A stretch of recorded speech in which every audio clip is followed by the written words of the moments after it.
नमस्कार मित्रों, आज हम लोग यू डैश प्लस को मोबाइल से किस प्रकार भरा जाए इस विषय में पूरी जानकारी इस वीडियो के माध्यम से आपको देंगे और आप लोग इस वीडियो को पूरा धीरे धीरे देखते हुए अपना यू डैश कोड आसानी से अपने मोबाइल के द्वारा भर सकते हैं। तो सबसे पहले हम लोग गूगल पर जाएंगे और यू डैश की वेबसाइट को ओपन करेंगे। यू डैश की वेबसाइट ओपन होने पर इस तरह का पेज खुलता है।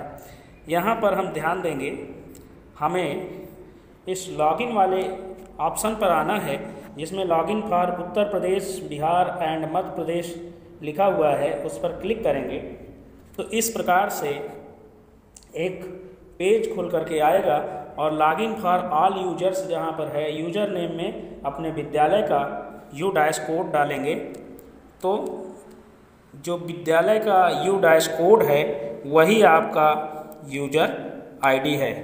हाँ, अब इसके बाद हम लोग पासवर्ड डालेंगे। पासवर्ड यदि आपने अभी तक प्राप्त नहीं किया है तो मेरी एक वीडियो पासवर्ड रीसेट करने पर है, उसको आप देख सकते हैं। अब यहाँ पर जब हम पासवर्ड डाल देंगे तो फिर ये वेबसाइट हमारे लिए ओपन होगी। देखिए, पासवर्ड डालने के बाद कैप्चा कोड डालना होगा, इसको ध्यान दे करके एकदम सही भरें और लॉगिन कर दें। जब लॉगिन कर देंगे तो इस तरह से आपका विद्यालय का विवरण खुल जाएगा। यहाँ पर download and read the instruction and user manual before starting to fill the data capture format. देखिए, डीसीएफ भरने से पहले यहाँ आपको इंस्ट्रक्शन जो भी हैं इसके वो दिए गए हैं, तो इसको हम लोड करके और इंस्ट्रक्शन को पढ़ सकते हैं। तो यहाँ पर इंस्ट्रक्शन में क्लिक करेंगे, ये फाइल डाउनलोड हो रही है और अब ये देखिए ओपन हो चुकी है। तो यहाँ पर जो जनरल इंस्ट्रक्शन हैं वो दिए गए हैं, उनको हम पढ़ेंगे और उसके बाद पढ़ने के बाद हम लोग इस वेबसाइट पर पुनः आएंगे। देखिए, अगर आप उसे नहीं पढ़ना चाहते हैं तो इस वीडियो को देख करके भी आप आसानी के साथ यू डैश प्लस का जो फॉर्मेट है उसको भर सकते हैं। अब यहाँ पर click here to open DCF to fill the data, इस पर क्लिक करेंगे तो अब स्कूल का जो डेटा है वो खुलेगा। यहाँ पर ये नोट्स दे रहा है, इसको पढ़ लेंगे और इसमें अगर कोई गलती होगी तो उसको ब्लॉक लेवल पर MIS से सही करा लेंगे। देखिए, यहाँ दो ऑप्शन है, आप इंग्लिश में भर सकते हैं, हिंदी में भी भर सकते हैं। अगर हिंदी में हम इसको क्लिक करते हैं तो देखिए इस तरह से आएगा। अब हम इंग्लिश में ही भरेंगे। तो सबसे पहले है सेक्शन 1 में 1.1 टू 1.14, ये प्रोफाइल का है, इसको मैंने कंप्लीट कर दिया है, लेकिन आप एक बार फिर से देखिए।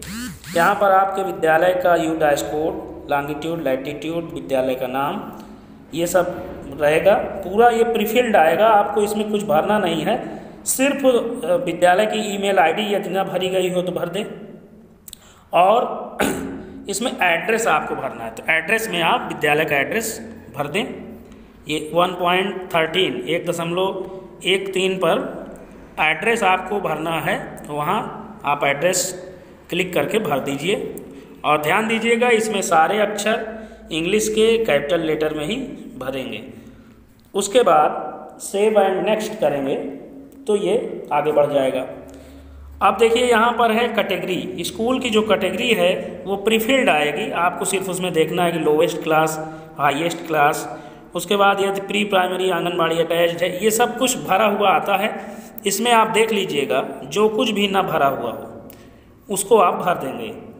देखिए, अब इसमें क्या है, CSWN का भी पूछेगा कि कितने बच्चे हैं या कोई स्पेशल क्लास चलती है कि नहीं, क्या कोई दूसरी शिफ्ट में स्कूल चलता है 1.24 में या रेजिडेंशियल स्कूल है, तो ये सब नो रहेगा। और इसके बाद हम इसको सेव एंड नेक्स्ट करेंगे। इसमें आपको ज़्यादा मेहनत नहीं करनी है, ये सब कुछ भरा हुआ आएगा। देखिए थर्ड जो सेक्शन है उसमें है लैंग्वेज। लैंग्वेज में ये सब कुछ भरा हुआ आएगा। अगर आपको कोई इसमें प्रॉब्लम आती है तो आप मुझे संपर्क कर सकते हैं और कमेंट में आकर के आप अपनी प्रॉब्लम बताएंगे। इसको भी हम सेव एंड नेक्स्ट कर देंगे।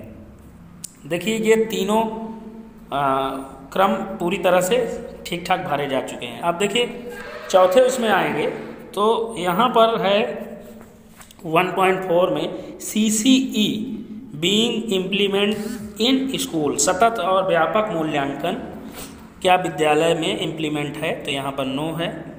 और इफ यस, अगर यस होगा तो फिर ये आगे भरना पड़ेगा, नो है तो उसमें कुछ नहीं। यहाँ है 1.43 में whether any out of school children enrol in the school are attending special training, तो यहाँ भी नो रहेगी। और सीधे से आपको अभी रिमेडियल टीचिंग तो चली नहीं है, इसलिए 1.44 भी खाली रहेगा। जिन स्कूलों में रिमेडियल चली होगी वहाँ जो है बच्चों की संख्या इसमें भरनी है 1.44 में। अब देखिए यहाँ एकेडमिक सेशन जो है अप्रैल से स्टार्ट होता है, तो ये आप इसमें अप्रैल अगर नहीं होगा तो सिलेक्ट कर लीजिएगा, वैसे ये भरा हुआ आएगा। और टेक्स्ट बुक का ऑप्शन इसमें भरा हुआ ऑलरेडी आएगा, इसको आप लोगों को इसी तरह से करना है। अब यहाँ देखिए टेक्स्ट बुक में आपको यस करना है और 1.48 में देखिएगा whether complete set of free text book receive, तो इसमें ये रिसीव हुई हैं किताबें तो यस करना है। उसके बाद TLM के लिए ये भी अगर रिसीव हुआ है ईच अवेलेबल है, मतलब आपके विद्यालय में हर ग्रेड के लिए है, तो यहाँ यस ही करना है आपको। और खेलकूद की सामग्री भी है तो यस करना है। अब यहाँ पर विजिट के बारे में कितने इंस्पेक्शन हुए हैं BRC CRC BEO द्वारा, ये लगभग इसमें भरे हुए मिलेंगे, आपको सेव एंड नेक्स्ट कर देना है। अब हम अगले ऑप्शन पर जब आएंगे मैनेजमेंट पर, तो 1.5 में स्कूल मैनेजमेंट कमेटी में यस रहेगा।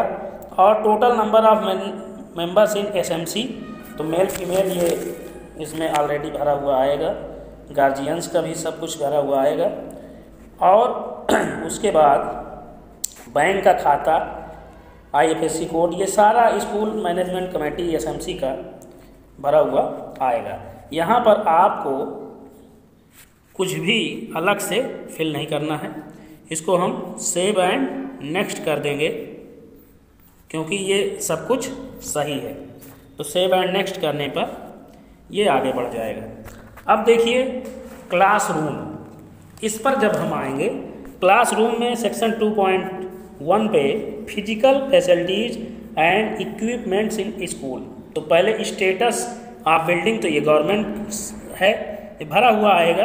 अब यहाँ टाइप ऑफ स्कूल बिल्डिंग, तो स्कूल बिल्डिंग तो सबको पता है कि सब पक्की ही हैं, तो यहाँ पर हमें पक्का सेलेक्ट करना है।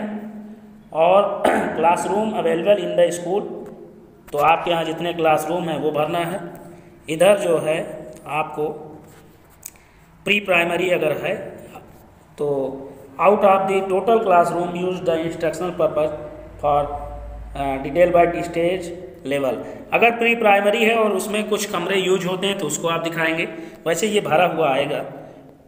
और यहाँ पर total number of rooms other than classroom available in the school, तो ये 0 ही रहेगा। अब यहाँ number of classroom by condition, इसको आप जिस तरह की कंडीशन आपके यहाँ होगी उस हिसाब से भर देंगे। वैसे ये प्रीफिल्ड आएगा, जो पिछले साल आपने सूचनाएं दी थी वो आएंगी। अब देखिए यहाँ पर जो गलती हो रही है पड़ेगा, एक ब्लॉक है और वो ही पक्का है। अब सेव एंड नेक्स्ट करेंगे, अब हो जाएगा, ये सेव हो गया। देखिए जहाँ भी गलती होगी वहाँ ये इंस्ट्रक्शन आपको मिलेगा। 2.1.7 से 2.1.19 तक भरेंगे हम लोग। डज द स्कूल है टॉयलेट, टॉयलेट हर स्कूल में है, उसको भरेंगे। Number of toilet seat boys girl के लिए ये प्रीफिल्ड आएगा और इसको आपको उसी तरह से अगर सब सही है तो भर देना है। देखिए फंक्शनल टॉयलेट, देखिए टॉयलेट फंक्शन में है तो उसको भरना है, नहीं है तो नहीं। सोप में यस रहेगा, तो ये लगभग भरा हुआ सब आएगा आपका। हैंड पंप है, प्रोटेक्टेड वेल, नो, ये सब कुछ भरा हुआ आएगा। आपको इस पे ध्यान देना है, देख लेना है कि कुछ भी इधर उधर ना हो। उसके बाद अब यहाँ 2.1.12 में आइए। द स्कूल है library facility, book bank, reader corner, तो यहाँ पर आपको यस करना है। और अब यहाँ पर total numbers of book NCERT NBT, तो यहाँ मान लीजिए मेरे पास कुल 85 बुक्स हैं और सारी बुक्स NBT और टोटल नंबर ऑफ बुक्स 85 ही भर देंगे। अब यहाँ बुक बैंक तो है नहीं, रीडिंग कॉर्नर है, तो यहाँ भी आपको बुक्स रखनी है। सारी बुक रीडिंग कॉर्नर पे रहती हैं। अब हम सेव एंड नेक्स्ट करेंगे और देखेंगे तो यहाँ पर जो फॉर्मेट मिलेगा आपको, उसमें ये है कि ऑडियो विजुअल सिस्टम आपके पास है कि नहीं है, तो हमारे पास नहीं है। बायोमेट्रिक है कि नहीं, नहीं है। ये सारी चीज़ें आएंगी, सेव एंड नेक्स्ट कर देंगे और ये भर जाए। कंप्यूटर एंड डिजिटल इनिशिएटिव को जाना है। यहाँ laptop, notebook, tablet, desktop, PC, digital board, server, ये जितना भी प्रिंटर, स्कैनर, वेब कैमरा, ये सब अगर आपके यहाँ है तो यस करिए। ज़्यादातर स्कूलों में नहीं है तो वहाँ पर नो करना होगा। अब देखिए इसको सेव एंड नेक्स्ट करेंगे तो ये आपका सक्सेसफुली सेव्ड हो गया। अब यहाँ पर है कि टीचिंग स्टाफ, रेगुलर टीचर कितने हैं, तो देखिए आपके यहाँ जितने भी रेगुलर टीचर हैं उनकी संख्या, और ये लगभग पहले से भरा हुआ आएगा। उसके बाद देखिए यहाँ इसको हम कंप्लीट एंड नेक्स्ट कर देंगे। ये सारी चीज़ें सही हैं। You can not complete form until mandatory detail. देखिए क्या मैंडेटरी डिटेल छूट गई है, तो मैंडेटरी तो इसमें कुछ छूटा नहीं है। स्टेटस नॉट कंप्लीटेड, एडिट करना है और इसमें पूरा विवरण खुल के आ जाता है। इसको सेव कर देना है। यहाँ आप सेव करेंगे तभी कंप्लीट बताएगा। देखिए यहाँ पर इनकी ईमेल आईडी नहीं थी तो मैं ईमेल आईडी भर दूंगा, सेव कर देंगे।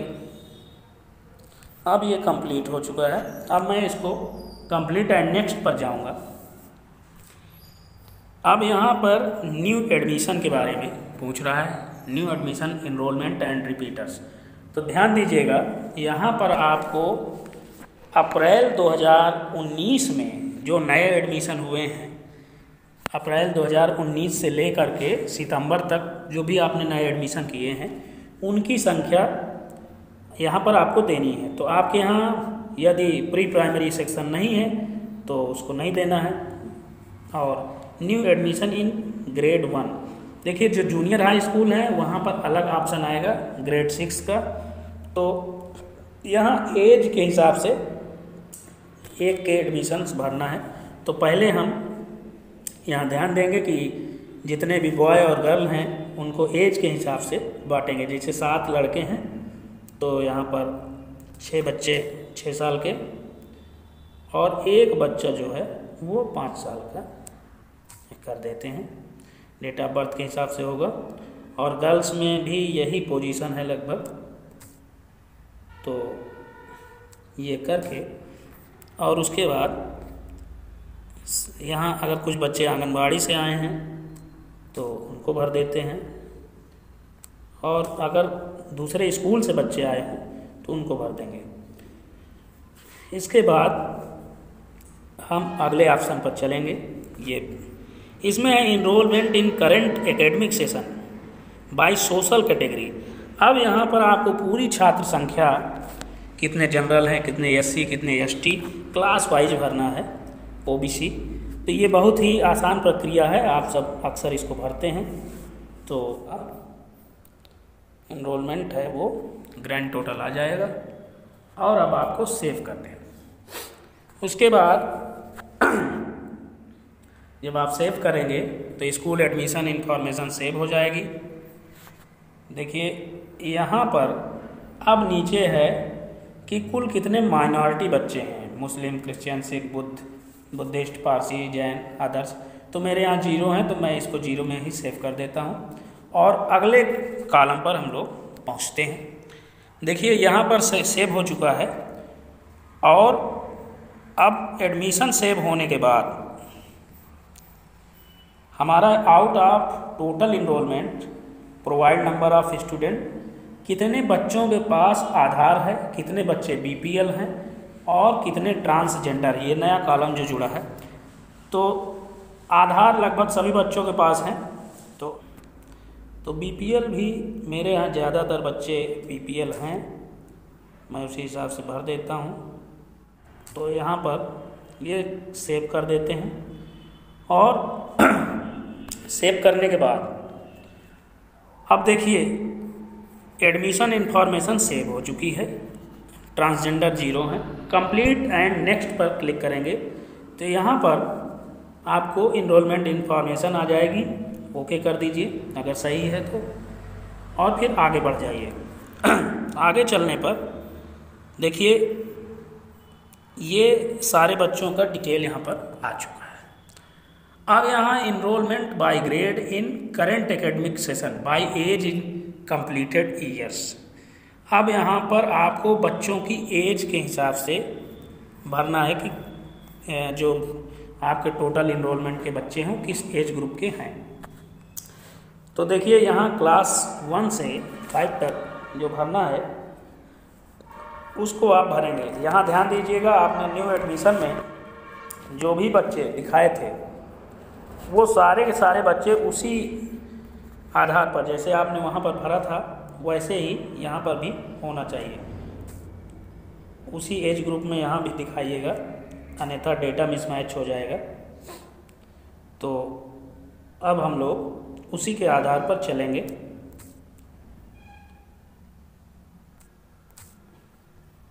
उसके बाद आपको अंदाज से भर देना है। अगर सारी डिटेल नहीं मिल पा रही है तो एक आंकड़ा होता है अध्यापकों के पास, वो किस डेट ऑफ बर्थ के बच्चे हैं, उसके आधार पर आप भरते चले जाएंगे। अब देखिए 7 और 2 हैं तो यहाँ मैं एक बच्चा 7 साल कर देता हूँ, उसके बाद 6 बच्चे यहाँ कर देता हूँ और 2 यहाँ पे कर देता हूँ। इसको भरने में थोड़ी सावधानी रखिएगा, इसमें एज ग्रुप के हिसाब से भरना है, तो थोड़ा सा ध्यान देंगे तो बहुत ही सरल है, कोई बड़ी बात नहीं है। और अब इसको हम भरने के बाद ले चलेंगे इसको नेक्स्ट कॉलम पे। देखिए लगभग कंप्लीट हो चुका है और ये हमारा पूरी तरह से कंप्लीट हो गया। अब इसको हम सेव कर देंगे, सेव एंड नेक्स्ट कर दिया हमने, ये सब कुछ भरा जा चुका है। अब इसको भी एक बार मिलान कर लेंगे कि कोई डेटा गलत तो नहीं है, बस उसके बाद इसको कर देते हैं सेव एंड नेक्स्ट। तो ये आपका यहाँ पर भरा जा चुका है। अब देखिए ये जो टोटल तो यहाँ पर देखिए रिपीटर्स के लिए है, रिपीटर्स इनरोलमेंट डिटेल ओनली। अगर कोई बच्चा आपके यहाँ रिपीट कर रहा है तो ये देखिए ज़्यादातर प्राइमरी में कोई बच्चा तो रिपीट करता नहीं है, तो यहाँ पर सब 0 ही रहेगा, इसको सेव कर देते हैं। ये हाई स्कूल में और इंटर में जैसे बच्चे फेल होते हैं वहाँ पर ये लागू होता है। और इसको हम सेव करके सेव कंप्लीट एंड नेक्स्ट पे चले जाएंगे। उसके बाद तो इस कॉलम में हमको 0 ही रहने देना है। तो यहाँ पर ये कंप्लीट हो चुका है। अब देखिए अगले कॉलम पर अब हम लोग चलते हैं। वहाँ ये देखिए इस कॉलम में है कि enrolment by grade for children with special needs, जो विशेष आवश्यकता वाले बच्चे हैं, ब्लाइंड हैं, लो विजन हैं, उनको यहाँ पर आपको दिखाना है। तो मेरे यहाँ ऐसा कोई बच्चा नहीं है, इसलिए मैं सेव एंड नेक्स्ट करता हूँ और ये नेक्स्ट सेव हो चुका है। उसके बाद है incentive for facilities provided the children. तो जो भी बच्चे हैं जिनको आपने फ्री टेक्स्ट बुक दी है, यूनिफॉर्म दिया है, वो सारी डिटेल यहाँ पर आपको देनी है। तो यहाँ पर total enrolment number category wise आपके पास है, उसी को आपको डाल देना है। तो यहाँ देख लेते हैं, आराम से करना है इसको। तो इसको सेव करेंगे, ये सेव हो जाएगा। इसके बाद कंप्लीट एंड नेक्स्ट कर देंगे। अब देखिए CSWN बच्चों को क्या क्या दिया गया है। आपके यहाँ यदि कोई विशेष आवश्यकता वाला बच्चा है, उसको जो भी चीज़ें दी गई हैं उसको आप दिखा दीजिए। और फिर annual examination result at elementary level. अब यहाँ पर आपको बच्चों का जो रिजल्ट है, पिछले साल के जो बच्चे कक्षा 5 पास हुए हैं, उनका यहाँ पर रिजल्ट आपको देना है। तो अब ये पिछले साल की आपके पास छात्र संख्या होनी चाहिए और उसको आप यहाँ पर भरेंगे। और जब भर देंगे तो ये आपके पास आ जाएगा। अब देखिए यहाँ कुछ लोग कहेंगे कि मेरे पास छात्र संख्या यहाँ पर नहीं, तो आप इसके लिए अपना पिछले साल का यूडाइस डाउनलोड कर लीजिए और उसमें आपके जो इनरोलमेंट हैं 5वीं में वो आपको मिल जाएंगे। तो चलिए इसको भर देते हैं और नेक्स्ट कर देते हैं। नेक्स्ट में है जो भी ग्रांट रिसीव हुई है तो उसको भरना है आपको। इसको मैंने भर दिया है ऑलरेडी। जैसे कंपोजिट कितनी है, लाइब्रेरी ग्रांट कितनी है, तो प्राइमरी में 5000, लाइब्रेरी 5000 स्पोर्ट्स के लिए, और छात्र संख्या के आधार पर 25000, 50000 इस तरह से कंपोजिट ग्रांट है। एसएनसी की ट्रेनिंग के लिए 1000 रुपये आए थे। तो ये सारी चीज़ें फिर इधर आपको भरना है कि आपको पब्लिक सेक्टर से, NGO से कुछ मिला है कि नहीं, तो ये नो ही रहेगा मेरे यहाँ। और इसको सेव एंड नेक्स्ट कर देंगे। तो अब इसके बाद यहाँ पर गवर्नमेंट स्कूल के लिए है PGI indicator, number of teacher with Aadhaar. तो आधार लगभग सभी शिक्षकों का है ही। तो यहाँ पर ये प्रीफिल्ड मिलेगा, इसमें आप देख लीजिए जो चीज़ आपके काम की हो। School has constitute youth club बना है, इको क्लब बना है, तो आप यस कर दीजिए, और नहीं बना है तो नो कर दीजिए। Teacher identity card are issue all teacher a school, अगर आइडेंटिटी कार्ड है तो यस, नहीं नो। ये सारी चीज़ें आपको करनी है। बाकी ये प्रीफिल्ड जैसे है तो वैसे ही आएगा। सेव एंड कंप्लीट कर दीजिए। देखिए जो भी रिक्वायर्ड होगा ये यहाँ बता देगा। अब ये सेव हो चुका है। अब देखिए मेरा ये पूरा कंप्लीट हो चुका है। सिर्फ मैंने एनुअल एग्जामिनेशन रिजल्ट अभी नहीं फीड किया है। तो ये जब फीड हो जाएगा तब फिर हमको वैलिडेशन पर वैलिडेट करना है और अपना DCF जो है वो डाउनलोड कर लेना है। उसके बाद देखिए वैलिडेशन करने के बाद फिर इसमें चेंजिंग नहीं हो पाएगी, इसलिए इसको वैलिडेट करने से पहले पूरा DCF आप डाउनलोड करके एक बार देख लें या क्रम से जा कर के देख लें। तो बहुत ही आसान है, इसको आप आसानी से भर सकते हैं। धन्यवाद।